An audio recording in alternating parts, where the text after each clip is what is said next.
እቅዴን አስቀመጥኩ። መስጂዱን ላፈነዳው ነበረ። ረመዳን ውስጥ በዕለተ ጁምዓ ብዙ ጓደኞች ያሉት ደስተኛ ሕፃን ነበርኩ። መንገድ ላይ መሮጥ መጫወት ደስ ይለኛል። ሁለተኛ ደረጃ ትምህርት ቤት ውስጥ ነው። በብዙ ችግሮች ውስጥ አልፌያለሁ። እነዚህ ሙስሊሞች ሊገሉኝ ይፈልጋሉ። ሁሉም ሰው ሙስሊሞችን ይጠላል። ሂጃብ ያደረገችን ሴት ካየሁኝ፣ ስሊፐር ያደረገ ወንድንም ካየሁ፣ ወይ ቆዳው ደግሞ ጸየም ያለ ወንድንም እንደዛሁ ካየሁኝ ፍጹም አላምነውም፣ እከታተለውም ነበረ። በሕይወቴም ተስፋ ቆርጬ ስለነበረ የሆነን ሰውን አጥብቄ መጥላትን ፈለግኩኝ። አንዳች ነገርን አላውቅም ነበር። የበለጠ ቀረብ ማለት አለብኝ ወይስ የለብኝ የሚለውን አላውቅም ነበር። ነገር ግን እቅዱ እዛው ጠጋ ብሎ ቁጭ ብሎ መጠበቅ ስለነበር ተቀመጥኩ። ደወልኩለትና የሚሆነውን መመልከት ጀመርኩ።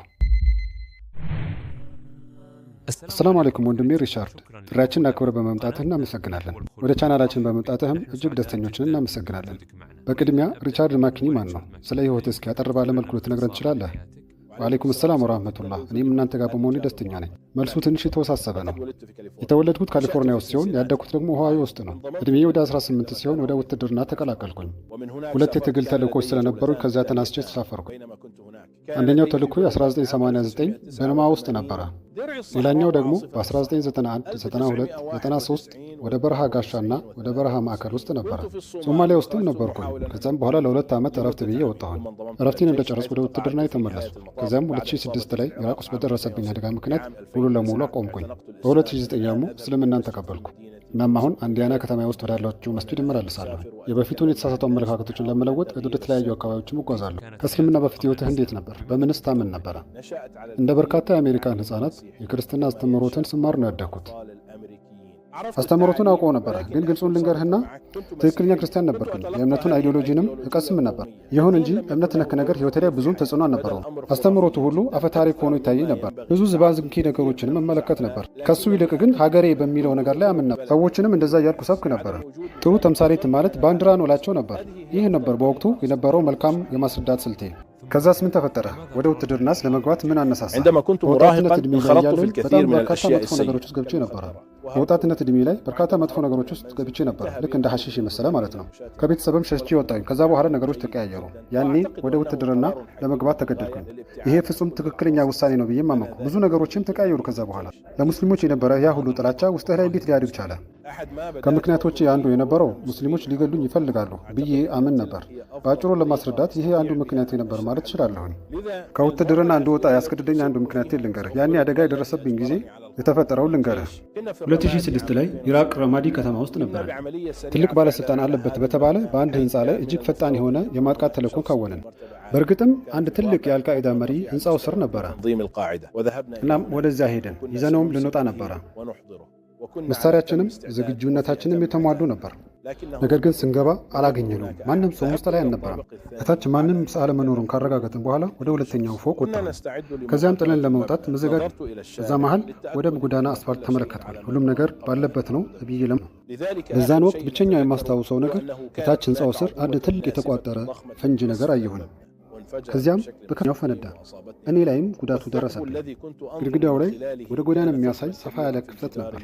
ከፍንዳታው በኋላ የሆነውን ሁሉ አላውቅም። አብሮኝ የነበሩት ፍንዳታው ሲፈነዳ እኔም ወደ ጎዳና አውጥቶ እንደጣለኝ ነገሩኝ። ለዚህም ነው ጉዳዩን በዝርዝር ለመግለጽ የሚከብደኝ። ምክንያቱም እኔ ምንም የማስታውሰው ነገር የለም። እነሱ የነገሩኝ ነው የምነግርህ። እኔ የማስታውሰው ነገር ቢኖር መጎዳቴ ብቻ ነው። ለአንዳንድ ጉዳት ተጋልጫለሁ። ስሜቱ አሁንም ድረስ አለ። ከጉዳት ውስጥ በኋላ እንዴት ሆንክ? ስለምንስ ነበር የምታስበው? ጭንቅላቴ ውስጥ በርካታ ስሜቶች ተበራክተው ነበር።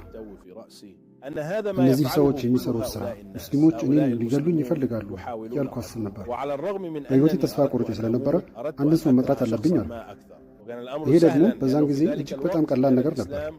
ምክንያቱም እስልምና የጋራችን ጠላት ነው። ሁሉም ሰው ሙስሊሞችን ይጠላል። ወደ ቤትም ስመለስ ይህን አይነት አስተሳሰብና ይህን አይነት ጥላቻን ይዤ ይመለሳለሁ።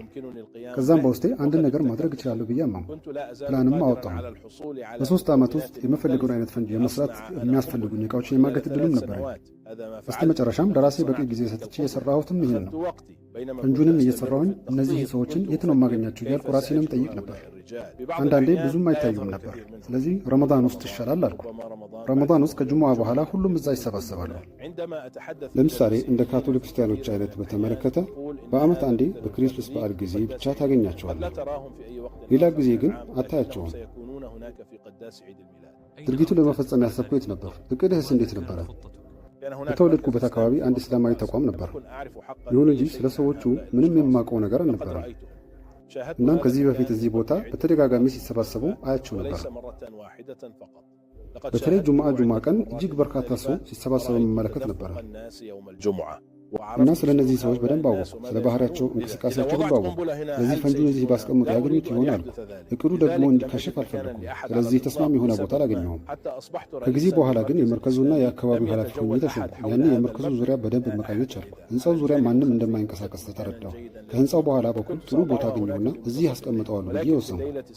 እኩለ ሌሊት ላይ እዛ ቦታ ላስቀምጠው ነበር። ነገር ግን ከመርከዙ 2500 ሜትር ርቀት ላይ አንድ ባንክ አየሁ እና ፍንዳታው ባንኩን ይነካዋል አይነካው የሚለው ማወቅ አልቻልኩም። የበለጠ መቅረብ አለብኝ የለብኝም፣ እቅዱ ሲሳካ ላይሳካም የሚለውን አላውቅም ነበር። ሆኖም ግን እዛው ተቀመጥኩኝ። ምክንያቱም እቅዱ እዛው ቁጭ ብሎ ሰዓቱን መጠባበቅ ነበር። በዛ ላይ የመስገጃ ሰዓታቸው እየደረሰ ነበር። የወንጀሉን አጸፋና ምላሽ አልፈራህም ነበር? كTوردز إترنتي نحتاج إلى دعمكم. نحن منظمة خيرية تنشر الإسلام في جميع أنحاء العالم ب10 لغات. بدعمكم يمكنكم مساعدة الناس في اعتناق الإسلام، التوقف عن الحرام، الالتزام في الصلاة، ارتداء الحجاب، تعلم قراءة القرآن وأشياء أخرى. لا تنسى أن تنال نصيبك من كل تلك الأعمال الصالحة إن شاء الله. تبرع إلى Towards Eternity ولا تفوت هذه الفرصة العظيمة. ከድርጊቱ በኋላ ስላለው አጸፋና ምላሽ አልፈራህም? ብዙ ሰዎች ይህ ድርጊት እብደት እንደሆነና ማምለጫም እንደሌለኝ ይነግሩኝ ነበር። ለእነሱ አንድ የምነግራቸው ነገር ነበረኝ። ነገር ግን ከድርጊቴ ቅጣት የማምለጥ ንያ ግን አልነበረኝም። እንደሚያዝና ወደ ፍርድ ቤት እንደምቀርብም አውቅ ነበረ። ይዘውኝ የሞት ፍርድ እንደሚፈርዱብኝና ወታደራዊ ሽኝት እንደማያደርጉልኝም አውቅ ነበር። በኋላ ላይ ግን ሰዎች እኔን እንደ ጀግና ያዩኛል፣ ምክንያቱም ሐቅ ላይ ስለነበርኩኝ። እናም አካባቢውን አጥንቼ ወደ መስጂዱ ሄድኩ። ተስማሚ ቦታም አገኘሁኝ። ልጄ ትምህርት ቤት አብሯት ስለነበረው ሙስሊም ልጅ ነግራኝ ነበር። ለዛ ቤተሰቤን ከሙስሊሞች መጠበቅ ባለመቻሌ አሳፈርኳቸው ብዬ አሰብኩ እና እንዴት ከሙስሊሞች ልጠብቃት አቃተኝ የሚለው ውስጤን በጣም ረበሸኝ። ላብድም ደረስኩ። የ7 ዓመቷ ልጄ አይን አይኔ ስትመለከተኝ ሁሉ ነገሬን የከሰርኩ አይነት ስሜት ይሰማኝ ነበር። እይታዋ ይወደኝ ይሁን ወይስ ይጠላኝ እያለ የሚጠይቀኝ ይመስለኝ ነበር። እጅግ ወገንተኛም ነበርኩ። ሙስሊሞችን የምጠላው በሆነ አይነት ቅርጽ ይታዩ ስለነበርና የሆነ አይነት የአምልኮ ስነ ስርዓት ይከውኑ ስለነበረ ብቻ ነው። ከአፌ በሚወጡ በተለያዩ የስድብ አይነቶች ምሳሌ ሳያንስ የዘረኝነት ጥላቻንም ሰነዘርባቸው ነበር። ይህ ነው የነበረው ነገር ማለት እችላለሁ። ወደ መኝታ ክፍሌ ገብቼ አልጋዬ ላይ ተቀመጥኩና ማልቀስ ጀመርኩ። ለድርጊትህ አሳማኝ ማስረጃ ማግኘት አለብህ፣ ምክንያቱም አንተ ሐቅ ላይ ነህ ማለት ጀመርኩ ለራሴ። ከዛ በራሴ መተማመን ጀመርኩ። ሐቅ ላይ ነኝ፣ ምክንያቱም እነዚህ ሙስሊሞች ክፉዎች ናቸው፣ ሁላችንን ሊገሉን ይፈልጋሉ አይደል እንዲህ አልኩ። ለልጄ የማሳየ ተጨባጭ የሆነ ማስረጃ ግን አልነበረኝም። ስለዚህ ማስረጃ ፍለጋ ወጣሁ። ግን የት ነው የማገኘው? ያው መስጂድ ነው አይደል? ሌላ የት ሄዳለሁ? እዛ ደግሞ መገኘት አልፈልግም። ተረባበሽኩ። ስሜቴን ለመቆጣጠር ሞከርኩ። ከዛ የተወሰኑ ሙስሊሞችን አግኝቼ የሚሉትን ከሰማሁ በኋላ ድርጊቱን ለመፈጸም ባለመቸኮሌ ተደሰትኩ። ምክንያቱም አለመረጋጋቴ በደንብ ያስታውቅ ነበር። ወደ መስጂድም ገባሁ። ስለ እስልምና መማር እንደሚፈልግ ሰው ሆኜ ራሴን አስተዋወቅኩ። ሙሉ ለሙሉ እየዋሻው አልነበረም። ነገር ግን ትክክለኛውን ዓላማዬን አልነገርኳቸውም። ከተወሰኑ ሰዎች ጋርም ንግግር አደረኩ። እነሱም ከሌሎች ጋር አስተዋወቁኝ። የሄድኩ ጁማ ቀን ነበር። እንዳልኩ እሁድ ቀን በርከት ብለው አይታዩም ነበር። ኹጥባም አዳመጥኩ። እናም ለራሴ ይህ ጥሩ ንግግር ነው፣ ነገር ግን ይህን የሚሉት እኔ እዚህ ስላለሁ ነው አልኩ። እታችኛው ፎቅ ስር በእርግጠኝነት እነዛኞቹ ሙስሊሞች ይኖራሉ አልኩ። እነዚህ ሰዎች በማስመሰል ላይ የተካኑ እንደሆኑ አውቃለሁ እላለሁ ለራሴ።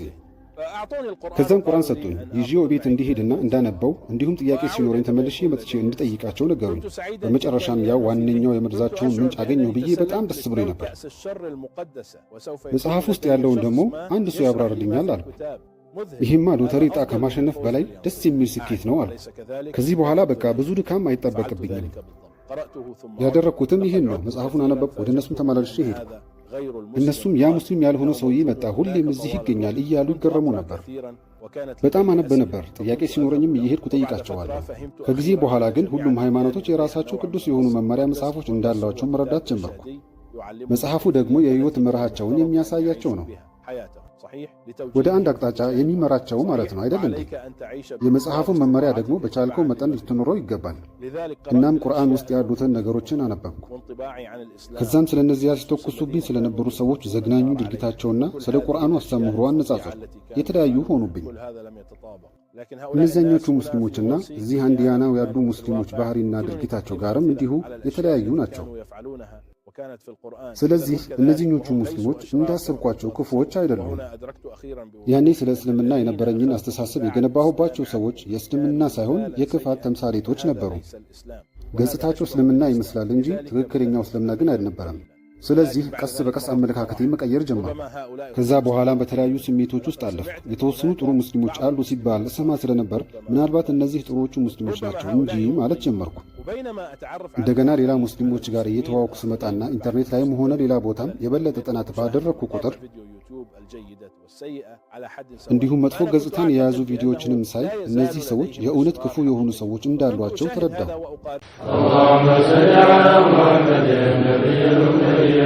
اللهم صل على محمد